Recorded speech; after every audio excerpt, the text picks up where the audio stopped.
YSR Congress party నాయకులకు, కార్యకర్తలకు, YS Jaganmohan Reddy గారి అభిమానులకు, నగరి నియోజకవర్గ ప్రజలకు, ముఖ్యంగా ఇక్కడికి విచ్చేసిన యువకులకు అందరికీ నా హృదయపూర్వక నమస్కారాలు తెలియజేస్తున్నాను. ఇంకా ఎన్నికలకు కేవలం 24 రోజులు మాత్రమే సమయం ఉంది.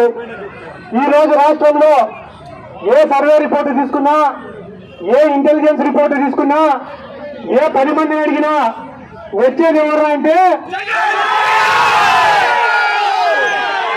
వైఎస్ జగన్మోహన్ రెడ్డి గారని చెప్తున్నారు. నాకు ఆర్కే రోజా గారంటే చాలా అభిమానం, గౌరవం. నా వంతుగా నా మద్దతు జరపాలనే ఉద్దేశంతోనే ఈ రోజు నగిరికి రావడం జరిగింది. వైఎస్ఆర్ కాంగ్రెస్ పార్టీ మహిళా విభాగం అధ్యక్షురాలుగా 6 సంవత్సరాలు పనిచేసినారు ఆర్కే రోజా గారు. 2 సార్లు ఎమ్మెల్యేగా, మంత్రిగా మీ అందరి అభిమానంతో, మీ అందరి సహకారంతో మన రాష్ట్ర చరిత్రలోనే ఆర్కే రోజా గారికి ఒక ప్రత్యేకమైన గుర్తింపు ఉంది. ఏ రాజకీయ నాయకుడికైనా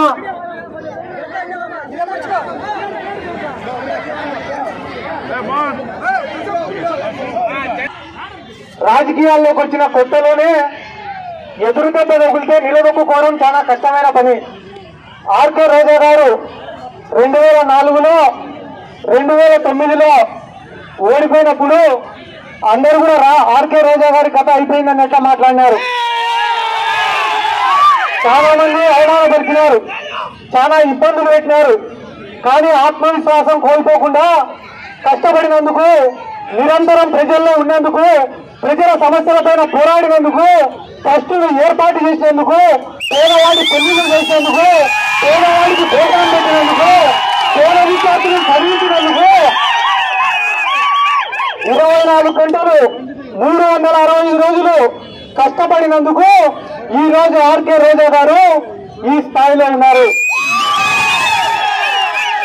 25 సంవత్సరాల అలుపెరుగని పోరాటం ఆర్కే రోజా గారి జీవితం. ఎవరిని అడిగినా కూడా ఆర్కే రోజా గారి పోరాటాన్ని గొప్పగా పొగుడతారు. 25 ఏళ్ళు పోరాడితే దాన్ని ఒక పోరాటం అన్నా కూడా ఒక అర్థం ఉంటుంది. కానీ మన రాష్ట్రంలో పవన్ కళ్యాణ్ అని కూడా ఉన్నాడు.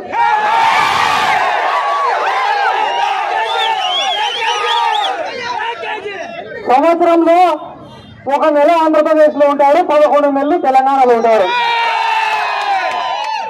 వైఎస్ రాజశేఖర రెడ్డి గారిని ఎప్పుడో ఒక్కసారి మైకు పట్టుకొని విమర్శించినారంట. విమర్శించి నేను రాజశేఖర రెడ్డి గారి పైన పోరాడిని అంటారు.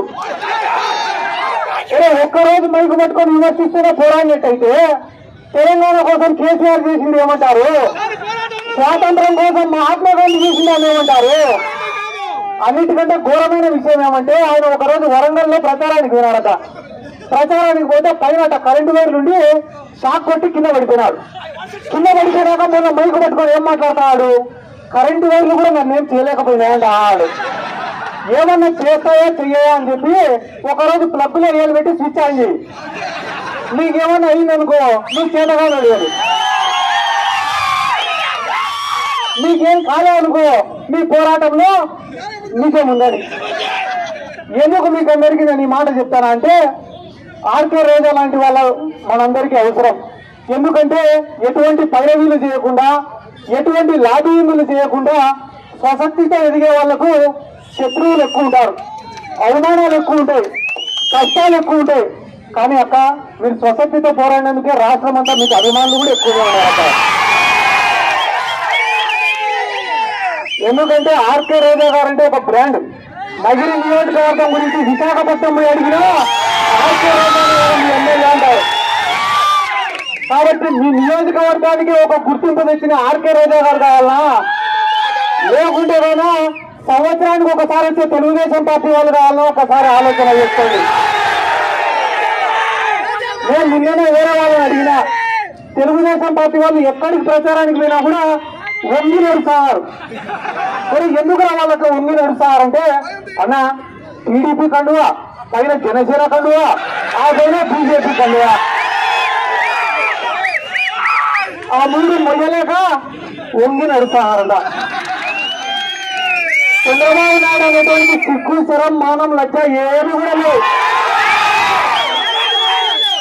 2019 ఎన్నికల్లో ఏమో వాడు మోడీనే కేడినా అన్నాడు. నిన్నగాక మొన్న మైకు పట్టుకొని భారత పితరా నరేంద్ర మోడీ అంటున్నాడు. పవన్ కళ్యాణ్ గారు వేరే వీడి కన్నా పనికిరాని లేరా అని తిట్టాడు. ఈ రోజు పవన్ కళ్యాణ్ పక్కన పెట్టుకొని ఒరే మన కోసం ఉన్న సీట్లన్నీ వదిలిపెట్టుకునే త్యాగరాజురా మన పవన్ కళ్యాణ్ అంటున్నాడు. ఇటువంటి వ్యక్తి ఎవరు? చంద్రబాబు నాయుడు. పాపం కానీ మన జగన్మోహన్ రెడ్డి గారిని మాత్రం ఒప్పుకోవాలా. ఎన్నికలు దగ్గరకు వచ్చినాయి, ఎవడెవడు ఎక్కడెక్కడ ప్రచారం చేస్తాడో చూద్దాం అనుకునే నేను కూడా. పాపం పవన్ కళ్యాణ్ పిఠాపురం నుంచి కదలడంలే, నారా లోకేష్ మంగళగిరి నుంచి కదలడంలే, పాపం చంద్రబాబు నాయుడుకి కుప్పంలో కూర్చున్నాడు. ఏడు సీటు కూడా గ్యారంటీ లేదు ఈరోజు. కాబట్టి మన రాష్ట్రానికి అన్యాయం చేసింది కాంగ్రెస్ వాళ్ళు, బీజేపీ వాళ్ళు. చంద్రబాబు నాయుడు బీజేపీతో ఎందుకు కలిసినారో తెలీదు, ఎందుకు విడిపోయినారో తెలీదు. కేసుల కోసం ఇప్పుడు కలిసినా, కేసుల కోసం ఇప్పుడు కలిసినాడు. 2014లో ఎందుకు కలిసినాడు? కలసడం మాత్రమే కాదు, ఇద్దరు పిల్లల్ని కూడా కన్నాడు. కేంద్రంలో ఈ 2 మంత్రి పదవులను తెలుగుదేశం వాళ్ళు తీసుకున్నారు, రాష్ట్రంలో 2 మంత్రి పదవులను బీజేపీ వాళ్ళకి ఇచ్చినారు. బాగా కలిసి తిరిగినారు, ముద్దులు పెట్టుకుంటూ తిరిగినారు, కాపురం చేసి ఇద్దరు పిల్లల్ని కూడా కన్నారు. కానీ ఏమైందో ఏమో తెలియదు, ఉన్నట్టుండి విడిపోయినారు. విడిపోయిన తర్వాత 5 ఏళ్ళు తిట్టుకున్నారు, కొట్టుకున్నారు, అన్ని చేసుకొని మళ్ళీ ఈ రోజు ఉన్నట్టుండి బీజేపీతో కలిసిపోయినాడు ఈ నారా చంద్రబాబు నాయుడు. అన్న ఒక్క విషయం గుర్తుపెట్టుకోండి, ఈ ప్రజాస్వామ్యంలో ప్రజలు కానీ ఒక మనిషిని మంచి అని అనుకుంటే ఏం లేనైనా కూడా గెలిపిస్తారు. ఈ ప్రజాస్వామ్యంలో ప్రజలు ఒక మనిషిని చెడ్డోడు అనుకుంటే వాడు ఎంత పెద్దోడైనా వాడిని ఓడగొడతారు. నిజంగానే చంద్రబాబు నాయుడుకి ఆయన పైన నమ్మకం ఉంటే ఒంటరిగా రావచ్చు కదా. తెలంగాణ రాష్ట్రంలో ఒక పక్కన రేవంత్ రెడ్డి నిలబడ్డాడు, ఒక పక్కన కేసీఆర్ నిలబడ్డాడు. ప్రజలు రేవంత్ రెడ్డిని ఓడగొట్టారు, కేసీఆర్ ఓడగొట్టాడు, ఒక సామాన్యుడిని గెలిపించినారు. ఎందుకంటే ప్రజలకు ఏది మంచి ఏది చెడు అనేది తెలుసు కాబట్టి.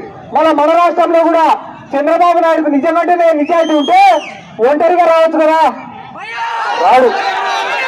ఏ రోజు కూడా చంద్రబాబు నాయుడు నన్ను చూసి ఓటేయండి, నేను చేసిన పనులను చూసి ఓటేయండి అని అడగడు. మోడీని చూసి నాకు ఓటేయండి, పవన్ కళ్యాణ్ చూసి నాకు ఓటేయండి. ఏదో వాళ్ళని చూసేదానికైతే వాళ్ళకే చేస్తాం కదరా, నీకెందుకు వాళ్ళ ఓటు?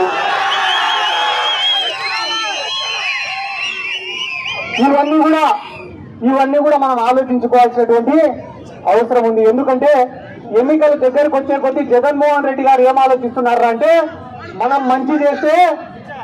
మంచి చేస్తే ప్రజలు మనకు అండగా నిలబడతారని చెప్పి జగన్మోహన్ రెడ్డి గారు ఆలోచన చేస్తుంటే, చంద్రబాబు నాయుడు ఏం ఆలోచిస్తున్నారో తెలుసా? ఎన్ని అబద్ధాలు చెప్పైనా, ఎన్ని మోసాలు చేసైనా అధికారంలోకి రావాలని చెప్పి ఆలోచన చేస్తున్నాడు. వాలంటీర్లు ఉండకూడదని చెప్పి ఎలక్షన్ కమిషన్ కు ఫిర్యాదు చేశాడు. అవ్వాతాతలకు పెన్షన్లు రాకూడదని చెప్పి ఎలక్షన్ కమిషన్ కు ఫిర్యాదు చేశాడు. మీరే ఆలోచన చేయండి అమ్మా. 14 ఏళ్లు ముఖ్యమంత్రిగా పనిచేశాడు కదా చంద్రబాబు నాయుడు. ఒక్క పేద విద్యార్థినైనా చదివించినాడా? ఒక్క పేద విద్యార్థికైనా సంవత్సరానికి ఇంత డబ్బులు చెప్పించినాడా? జగన్మోహన్ రెడ్డి గారు ఎప్పుడైతే 15,000 రూపాయలు అమ్మఒడి పథకం ఇచ్చినాడో, ఈ రోజు చంద్రబాబు నాయుడు వచ్చి మీ ఇంట్లో ఎంతమంది పిల్లలుంటే అంతమందిని చదివిస్తాడంట. పొరపాటు నువ్వు 2 పెళ్లిళ్ళు చేసుకుంటే 2వ భార్య పిల్లలు కూడా చదివిస్తాడంట ఈ చంద్రబాబు నాయుడు. కాబట్టి ఇటువంటి మాటలు నమ్మి మోసపోవద్దని చెప్పి చెప్తున్నామ్మా. జగన్మోహన్ రెడ్డి గారు ఎటువంటి వ్యక్తి అంటే, చేయగలిగిందే చెప్తాడు, చెప్తే 100% చేస్తాడు. కాబట్టి ఈ రోజు మనకు అమ్ముడుపోయే నాయకులతో పనిలే, మీడియా ఛానళ్లతో మనకు పనిలే, రోజుకు ఒక పార్టీతో పొత్తులు మనకు అవసరంలే. మనకు కావాల్సిందంతా ప్రజల ఆశీర్వాదం మాత్రమే. ఈ 2-3 రోజుల్లో మేనిఫెస్టో రిలీజ్ అవుతుంది. మేనిఫెస్టో రిలీజ్ అయిన తర్వాత ఆ మేనిఫెస్టోని తీసుకొని గడప గడప తిరగాల్సినటువంటి బాధ్యత మనందరి పైన ఉంది. ఆర్కే రోజా గారిని కన్నా మంచి మెజార్టీతో మనం గెలిపించుకుంటే చాలా పెద్ద స్థాయిలో ఉంటారు, మనకందరికీ ఉపయోగపడతారు. ఆర్కే రోజా గారు అంటే నగిరి నియోజకవర్గం అంటే అంతటి బ్రాండ్ ని సంపాదించుకున్న తర్వాత 5 రోజుల కోసం 10 రోజుల కోసం వచ్చిపోయే ఉల్ఫట్ గాలని మాత్రం ఆలోచన చేయొద్దని చెప్తున్నాను. ఎందుకంటే అవతలి వాళ్లకు స్వార్థం, ఆర్కే రోజా గారికి ఉన్న ఏకైక స్వార్థం మీ గుండెల్లో స్థానం సంపాదించుకోవడం మాత్రమే. ఎందుకంటే గానా ఆర్కే రోజా గారు చూడని హోదా లేదు, అనుభవించని హోదా లేదు, జనాదరణ చూడని లేదు. సినిమా ఇండస్ట్రీలో నెంబర్ 1, సీరియల్ ఇండస్ట్రీలో, టెలివిజన్ ఛానళ్లలో నెంబర్ 1, పొలిటికల్ గా నెంబర్ 1. ప్రసక్తితో వస్తే, కష్టపడి పనిచేస్తే, నిరంతరం ప్రజల్లో ఉంటే, ప్రజల సమస్యల పైన పోరాడితే ఏ స్థాయికి ఎదగచ్చనేదానికి ఆర్కే రోజా గారి జీవితమే ఒక ఉదాహరణని కూడా ఈ సందర్భంగా నేను తెలియజేసుకుంటూ, ఆర్కే రోజా గారిని 3వ సారి గెలిపించుకోవడానికి మీరు సిద్ధమా? హ్యాట్రిక్ కొట్టడానికి మీరు సిద్ధమా? జగనన్నను ముఖ్యమంత్రి చేసుకోవడానికి మీరు సిద్ధమా? ఇంత ప్రేమగా ఇక్కడికి స్వాగతం పలికిన ప్రతి ఒక్కరికి నా శిరస్సు నుంచి నమస్కారాలు తెలియజేసుకుంటూ, ఆర్కే రోజా గారి విజయోత్సవ ర్యాలీలో పాల్గొనడానికి ఖచ్చితంగా నగిరికి వస్తా అని చెప్పి ఈ సందర్భంగా తెలియజేసుకుంటూ